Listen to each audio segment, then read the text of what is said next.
কওলিল্লাহ তাআলা, মহান আল্লাহর এই বাণীর তাফসীর। আসলে যেখানে কওলিল্লাহ তাআলা এসেছে, ওয়া তাফসীর কওলিল্লাহ তাআলা, মহান আল্লাহর কথার তাফসীর। খুযু যিনাতাকুম ইনদা কুল্লি মসজিদ, সূরা আরাফের আয়াত নম্বর 31 আল্লাহ বলেছেন, ইয়া বনি আদম, হে আদম সন্তানরা, খুযু যিনাতাকুম, তোমাদের সাজসজ্জা গ্রহণ করো, মানে তোমাদের পোশাক গ্রহণ করো। যেটা জরুরি পোশাক মানুষের জন্য সেটা হচ্ছে শরীরে কাপড় পরিধান করা। এর চাইতে বড় জিনাত আর কিছু হইতে পারে না। একজন মানুষ বিবস্ত্র দেখেন, উলঙ্গ দেখেন, আর ওকে কাপড় পরিয়ে দেন। বিবস্ত্র মনে করছেন যে সাদা চামড়ার লোক, ওকে যদি উলঙ্গ করে দেওয়া হয়তো দেখতে সুন্দর লাগবে। আমি খুব সহজে বোঝাচ্ছি। আপনি মোজা পায়ে দিয়ে ছবি করবেন, আপনার পায়ের, আর খালি পায়ে ছবি করবেন, কোন পাটা দেখতে ভালো লাগবে? এইটা যদি আমি নামিয়ে দিয়ে ছবি করি আর এটা পরে, কোনটা বেশি ভালো লাগে? তাহলে কাপড়ে জিনাত আছে, আর কত উদাহরণ লাগবে। তো এই জন্য কোরআনে কারীমে আল্লাহ রাব্বুল কাপড়কে কি বলেছেন? জিনাত বলেছেন, কাপড় সাজ। আর ইসলামে কাপড়ের বেশ কিছু নীতিমালা আছে, সেই কায়দা কানুনগুলি ঠিক রাখতে হবে। ঢিলা পোশাক হইতে হবে, আর তারপরে লজ্জাস্থান ঢাকে এমন পোশাক হইতে হবে, এত পাতলা নয় যাতে বাইরে থেকে ভিতরে দেখা যায়, এত টাইট নয় যাতে আপনার সব উঁচা নিচা বোঝাও যাচ্ছে, আর তারপরে ইবাদত বন্দেগীতে সলাতে রুকু সিজদাতে উঠতে বসতে কষ্টও হচ্ছে, খুশু নষ্ট হচ্ছে, এরকম জায়েজ নাই ইত্যাদি। বাকি বিশেষ নামের পোশাক, সুন্নতি পোশাক, পাঞ্জাবি মানে সুন্নতি পোশাক, জুব্বা মানে সুন্নতি পোশাক না, এগুলো ভুল কথা। এগুলো আমাদের দেশের বেদাতি আলেম সমাজের কথা। কিন্তু পোশাকের ক্ষেত্রে ইসলামের যে নীতিমালাগুলি আছে সেগুলিকে সামনে রেখে পোশাক তৈরি করা, এটা হচ্ছে ইসলামী পোশাক। এটা হচ্ছে ইসলামী পোশাক। কেউ যদি বলে শুধু এটা ইসলামী পোশাক, না, বলবো যে এটা ইসলামী পোশাক না, এটা একটা সাজ, অতিরিক্ত সাজ। আর ওদের পোশাক আমাকে ভালো লাগে, সেজন্য আমি পরি। কথা বোঝা গেছে? জি। আমাদের দেশীয় পোশাক টুপি, দেশের টুপি ভালো লাগে, টুপি পরে, ভালো মানুষরা টুপি পরে সাধারণত, ঠিক না? সুতরাং টুপির বিরোধিতা করাও ভুল। এক শ্রেণীর লোকেরা চরম পন্থা অবলম্বন করে টুপির বিরোধিতা করতে গিয়ে, হ্যাঁ, তেমনি আরেক শ্রেণীর লোকেরা চরম পন্থা অবলম্বন করে টুপি মাথায় দিতে গিয়ে। যদি মসজিদে কেউ বিনা টুপিতে ঢুকে যায়, সালাত শুরু করে দেয়, ওর মাথাতে একটা খেজুর পাতার টুপি দিয়ে দিবে, এরকম ঘটে থাকে। দেশে করে না? করে না? জানি না এখনকার অবস্থা, অনেকদিন দেখিনি, কিন্তু একসময় এরকম অনেকগুলি টুপি রাখা থাকতো। ছোট 13 বছর বয়স, তখন আমি টুপি নিয়ে খেলা করেছি, মাদ্রাসায় পড়েছি 12-13, এইরকম বয়স, তখন তো খেলার একটা ই থাকে। তো একদিন মাদ্রাসাতে সুন্দর মসজিদ, মার্বেল বিছানো আছে মাদ্রাসার মসজিদে, আমি ওই টুপিগুলোকে সবকে লাইন করেছি, যেমন রেল লাইনের বগি থাকে।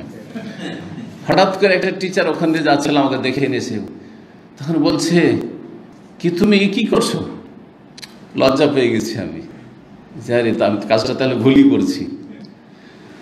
তো সুবহানাল্লাহ, জি, মানুষ যে বাচ্চা থাকলে, বাচ্চা মনটা থাকে, এটা সবারই, এটা শুধু আজকালকার বাচ্চারা নয় যে দুষ্টামি করেছে। অনেক বাপারা বলে আমার ছেলে খুব দুষ্টামি করেছে, অনেক মায়ের আমার ছেলে খুব দুষ্টামি করেছে। আরে তুমিও দুষ্টামি করেছো, ঠিক আছে, তুমিও খেলাধুলা করেছো, কিন্তু খেলাধুলার ধরনটা পাল্টে গেছে।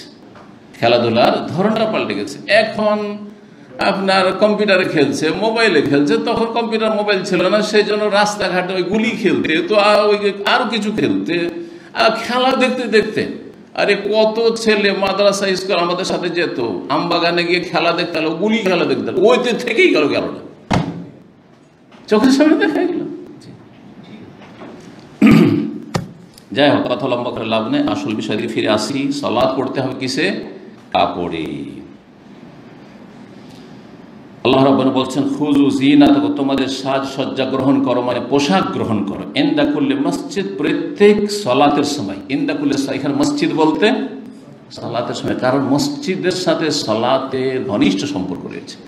আর ফরজ সালাতগুলি পুরুষদেরকে মসজিদে গিয়ে পড়তে হবে। তারপরে মহিলাদের যে সালাতের জায়গা, ওইটাও সিজদার জায়গা। মসজিদ মানে সালাত, সিজদার জায়গা, কিন্তু মসজিদ মানে সিজদার জায়গা। জি, তো সেটাও শাব্দিক অর্থে মসজিদ, যদিও পারিভাষিক অর্থে বাসায় যে জায়গা, জায়নামাজ আছে, নামাজ পড়ার জায়গা আছে, সেটা মসজিদ নয়, মুসাল্লা, সালাত পড়ার জায়গা। এই জন্য জায়নামাজকে ফার্সিতে জায়নামাজ আর ওটাকে আমরা কি বলি আমাদের দেশে মুসাল্লা বলে থাকি। আপনারা কি বলেন? জায়ে নামাজ বলেন না মুসাল্লা বলেন? এখন মুসাল্লাটা অনেকে শিখেছে। মুসাল্লা মানে জায়ে নামাজ, যা মানে জায়গা, নামাজ মানে নামাজ, নামাজের জায়গা, আর মুসাল্লার মানে হচ্ছে নামাজের জায়গা। কথা বোঝা গেছে? জায়ে নামাজ, যা মানে জায়গা, আর নামাজ মানে নামাজ। এটা ফার্সি শব্দ। তো আমাদের ফার্সির এত প্রভাব হয়েছে যে অ্যাডভোকেটকে উকিল, আর তারপরে জজকে হাকিম, এগুলো আমরা শুনেছি। এখন একটু বলাটা কমে গেছে, ইংরেজির প্রভাব পড়তে শুরু হয়েছে।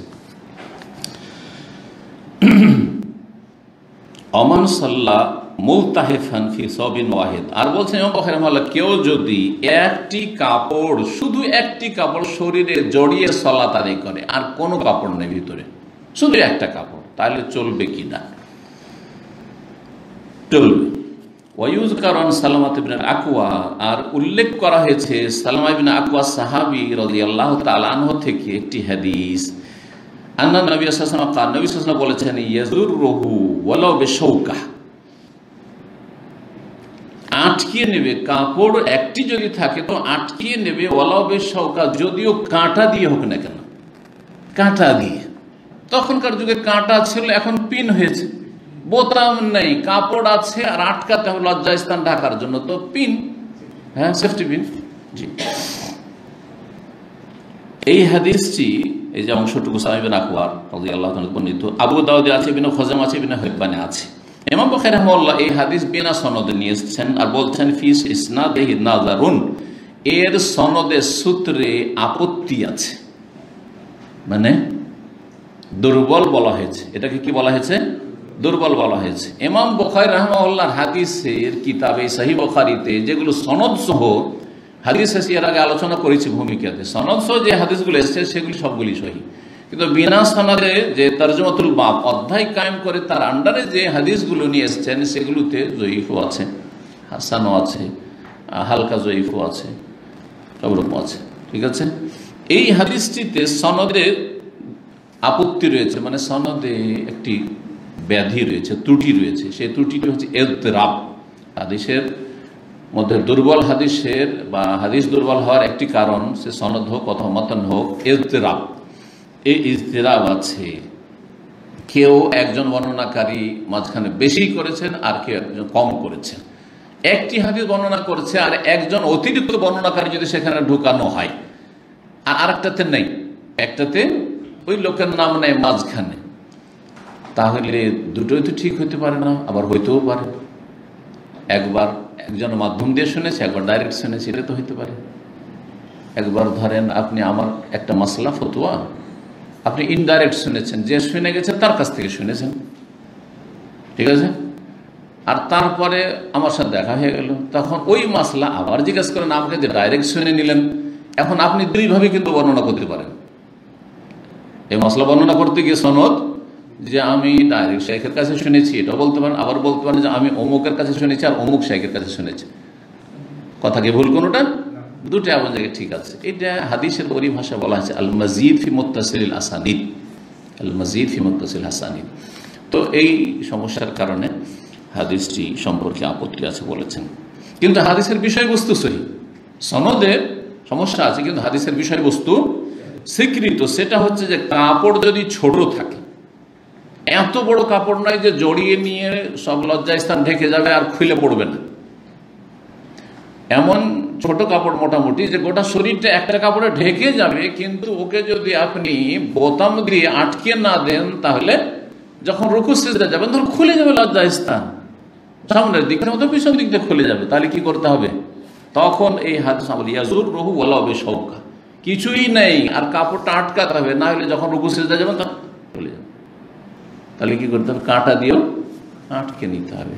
দেখছেন কিছু লোকের আজকাল কিন্তু উমরা করতে গিয়ে উমরার কাপড়কে আটকে নিছে পিন দিয়ে, এটা ঠিক নয়। কিন্তু বেশ কিছু আরবরা এই অজ্ঞতার কারণে এরকম কাজ করেছে। তাহলে তো সেলাই করা কাপড়ই হল। যদি আপনি আটকে নিলেন, শুধু সেলাই দিলেন না, কিন্তু পিন দেওয়া আছে পুরো, এতে পিন দেওয়ার, বোতাম দেওয়ার, সেলাই দেওয়ার, কোন পার্থক্যটা হয়ে গেল? না, ঠিক নয়। কাপড় খোলা থাকতে হবে, খোলা চাদর, এজারুন আর দাম, মানে একটা চাদর, একটা লুঙ্গি, লুঙ্গি মানে খোলা লুঙ্গি, এই সেলাই করা বাঙালি লুঙ্গি নয়। জি, তো বিষয়বস্তু সহি।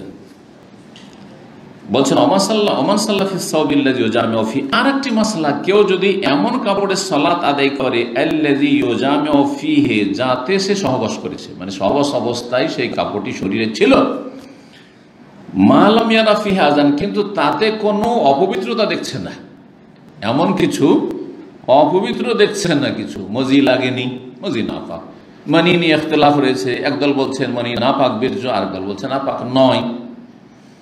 তো যদি নাপাক বলে বিশ্বাস করে এই ফিকহের মাসলার ক্ষেত্রে, তাহলে নাপাক। আর যদি পাকও হয় তারপরও সেটি নোংরা, আজরা মানে কষ্টদায়ক, নোংরা। যেমন কাশ পোটা, এর আগে বলেছি যে কমপক্ষে মানি বীর্য হচ্ছে মানুষের পোটা কাশের মতো, কাশ ভিতরে আছে, মানুষ ভিতরে দিয়ে কাশি হচ্ছে, গিলে ফেলছে, সেটা আলাদা কথা। কিন্তু নিজের কাশ নিজেই হাতে নিয়ে গিলতে পারবে না, চেটে খেতে পারবে না, কারণ অরুচিকর, নোংরা, তাই না? তো যতক্ষণ পর্যন্ত তাতে কোনো নাপাকি না দেখছে, যেই কাপড়ে সহবাস করছে ওই কাপড়ে সলাতে চলে গেল বা সলাৎ পড়লো, অসুবিধা আছে কি? কোনো অসুবিধা নেই, জায়েজ। জি, দিন খুব সহজ, এমন নয় যে এই সহবাস করেছে সুতরাং এই কাপড়ে সলাৎ আদায় করা যাবে না, এই কাপড় নিয়ে আল্লাহর সামনে দাঁড়ানো যাবে না, এই কাপড় নিয়ে মসজিদে যাওয়া যাবে না, এমন কোনো শরীয়ত নাই। ও আমার নবী সাল্লাল্লাহু আলাইহি ওয়াসাল্লাম আল্লাহ ইয়াতুফ বিল বাইত অরিয়ান, আর নবী সাল্লাল্লাহু আলাইহি ওয়াসাল্লাম এই নির্দেশ দিয়েছেন যে বাইতুল্লাহর তওয়াফ যেন বিবস্ত্র রহে, উলঙ্গ হয়ে কেউ না করে। কেন এই কথা বলেছিলেন? তার মানে এই হাদিসের প্রেক্ষাপট আছে, ব্যাকগ্রাউন্ড আছে, সেটা হচ্ছে যে জাহিলিয়াতের যুগে এক শ্রেণীর লোকেরা মক্কায় এসে কাবার তওয়াফ করতো উলঙ্গ হয়ে, উলঙ্গ হওয়াকেও সওয়াবের কাজ মনে করত। যেমন ন্যাংটা পীর ন্যাংটা হয়ে আল্লাহর ওলি দাবি করছে, ন্যাংটা সাধু আছে, আরো তো হিন্দুদের যেমন ন্যাংটা সাধু আছে, তেমনি মাজার পূজারীদের ন্যাংটা পীর পাকিস্তানে আর বাংলাদেশে আছে, ইন্ডিয়াতেও থাকতে পারে, কারণ পীরতন্ত্রের যা কিছু আছে ইন্ডিয়াতে তাই আছে বাংলাদেশে, আর তাই আছে পাকিস্তানে, একই রকমের ধর্মকর্ম, সব একই রকমের। বেরেলভি পাকিস্তান আছে, বেরেলভি ইন্ডিয়াতে আছে, বেরেলভি রেজভি বাংলাদেশেও আছে, বুঝা গেছে না? একই রকমের তাদের ধর্মকর্ম, সব রকম। যতগুলি ফিরকা আপনি ইন্ডিয়াতে পাবেন সবগুলি বাংলাদেশ আর পাকিস্তানে পাবেন। আহলে কোরআন কাদিয়ানি ইন্ডিয়াতে পাবেন, বাংলাদেশে পাবেন, পাকিস্তানে পাবেন, ঠিক না? আল্লাহ হেফাজত করে। তো আসল ঘটনা কি ছিল? যারা নিয়মিত আমাদের আলোচনা আছেন শুনেছেন যে হজের সময় বা উমরাতে যে আসতো বাইরের লোকেরা, বাইরের লোকেরা যখন আসতো তখন তারা মক্কার লোকদেরকে পুত পবিত্র মনে করত, ব্রাহ্মণ মনে করত। কারণ হিন্দুদের কাছে বাকি যে তিনটা কাস্ট আছে, ওরা ব্রাহ্মণকে কি মনে করে? চ্যাটার্জি ব্যানার্জি মুখার্জি এগুলোকে, হ্যাঁ, একদম পবিত্র, এরাই শুধু ধর্মকর্ম করবে মন্দিরে, আমরা যে যাওয়ার অধিকার রাখি না, এটাই না বেদ শিখিয়েছে তাদেরকে। তো এসে কাপড় চাইতো মক্কার লোকের কাছে, কারণ এরা পাক পবিত্র, আল্লাহর ঘরের প্রতিবেশী এরা। বাইরে থেকে আমরা এসেছি, কাপড় চাইতো, সবসময় কাপড় পেত না, যদি কাপড় পেয়ে গেল তাহলে মক্কার লোকের কাপড় নিয়ে, পাক পবিত্র কাপড়, আমাদের কাপড় না পাক, বলছে কত পাপ করেছি আর দূরে থাকি, কত গুনাহ করি, আর এরা তো সব পাক লোক, এরা পাপ করলেও পাপ হয় না। জি, তো কাপড় যদি না পেত তখন কি করতো? নারী হোক আর পুরুষ হোক, তখন উলঙ্গ হয়ে তারা বাইতুল্লাহর তওয়াফ করতো। আল্লাহু আকবার। আল্লাহ কোরআন এখানে বলেছেন যে এত নোংরামি তোমাদের, এটা হইতে পারে? বলে ইন্নাল্লাহ লা ইয়ামুরু বিল ফাহশা, হে নবী তাদেরকে বলে দাও যে আল্লাহ কখনো অশ্লীল আচরণ আর অশ্লীলতা, ফাহেসা হচ্ছে উলঙ্গ হওয়া, কখনো এই হুকুম করতে পারেন না যে আল্লাহর ঘরে তওয়াফ করবে আর নাঙ্গা হয়ে উলঙ্গ হয়ে। আতাকুলুন আলাল্লাহি মা লা তা'লামুন, আল্লাহর দ্বীন সম্পর্কে, আল্লাহ সম্পর্কে এমন কথা বলছো যে সম্পর্কে তোমাদের কোনো জ্ঞান নেই। কোথায় পেলে এই ধর্ম, ন্যাংটা হওয়ার ধর্ম? কথা বোঝা গেছে? নিন্দা করেছে আল্লাহ কঠোরভাবে। রাসূলুল্লাহ সাল্লাল্লাহু আলাইহি ওয়াসাল্লাম যখন মক্কা বিজয় হলো, কয় হিজরিতে মক্কা বিজয় হলো? অষ্টমী, নবম বলছে, অষ্টম। অন্তত বড় বড় ঘটনাগুলি জানতে হবে যে কোন সালে হয়েছে, এটা না জানলে আপনি কিছু জানলেন না তাহলে ইসলামের। অষ্টম হিজরিতে মক্কা বিজয় হলো, রমজান মাস। আর তারপরে আসলো আপনার আবু বকর সিদ্দিক রাদিয়াল্লাহু তাআলা আনহুকে হজের আমির বানিয়ে পাঠালেন নবম হিজরিতে, হজের আমির বানিয়ে পাঠালেন। যেহেতু এখনো কাফের মুশরিকদের কিছু সংস্কৃতি থেকে গেছে, ক্লিয়ার করতে সময় লাগবে, রাসূলুল্লাহ সাল্লাল্লাহু আলাইহি সাল্লাম ওই বছরে হজ করলেন না, পাঠালেন আবু বকরকে। আর তার পক্ষ থেকে কিছু ঘোষণা শুনিয়ে দিতে হবে। ঘোষণা শোনাবার জন্য নিজ পরিবারের একজন লোকের প্রয়োজন। আরো বা মনে করে যে এই ঘোষণা যদি মুহাম্মদ সাল্লাল্লাহু আলাইহি ওয়াসাল্লামের পক্ষ থেকে শোনানো হয় তাহলে তার এক নিকট আত্মীয় শোনাবে, সুতরাং আলী রাদিয়াল্লাহু আনহু পাঠালেন। আর ঘোষণা করিয়ে দিলেন যে আগামী বছর যাতে করে হজের মৌসুমে কোন মুশরিক, পৌত্তলিক, প্রতিমা পূজারী এই হারামের এলাকায় না প্রবেশ করে, মক্কায় প্রবেশ না করে। ওয়ালা ইয়াতুফু বিল বাইতি উরিয়ান, আর কোন বিবস্ত্র উলঙ্গ ব্যক্তি যেন বাইতুল্লাহ তওয়াফ না করে, যা এর আগে চলছিল।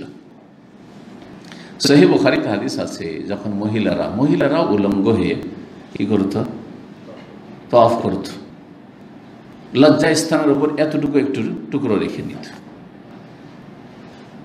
বাকি একেবারে উলঙ্গ থাকত। আর একটা কবিতা পড়ত, আল ইয়াউমা ইয়াবদু বাযুহু আও কুল্লুহু ওমা বাদা মিনহু ফালা উহিল্লুহু, বলছে আজকে শরীরের সবটাই উন্মুক্ত হয়ে যাবে অথবা কিছুটা উন্মুক্ত থাকবে, কারণ কাপড় নেই, কাপড় কারো ধার পাইনি মক্কায় এসে। ওমা বাদা মিনহু, আর যদি আমি বিবস্ত্র হয়ে উলঙ্গ হয়ে বা শরীরে কিছু অংশ খোলা থাকে অবস্থায় যদি তওয়াফ করি, তার মানে এই নয় যে হে দর্শক আশেপাশে যারা আছো তোমাদের জন্য হালাল করছি যে তোমরা আমার দিকে তাকাতে থাকবে, আমাকে ইবাদতবন্দি করতে দাও। কথা বোঝা গেছে? এই ছিল মুশরিকদের হাস্যকর ধর্ম। পাক পবিত্রতা একমাত্র ইসলামে আছে, কোথাও নেই। জি।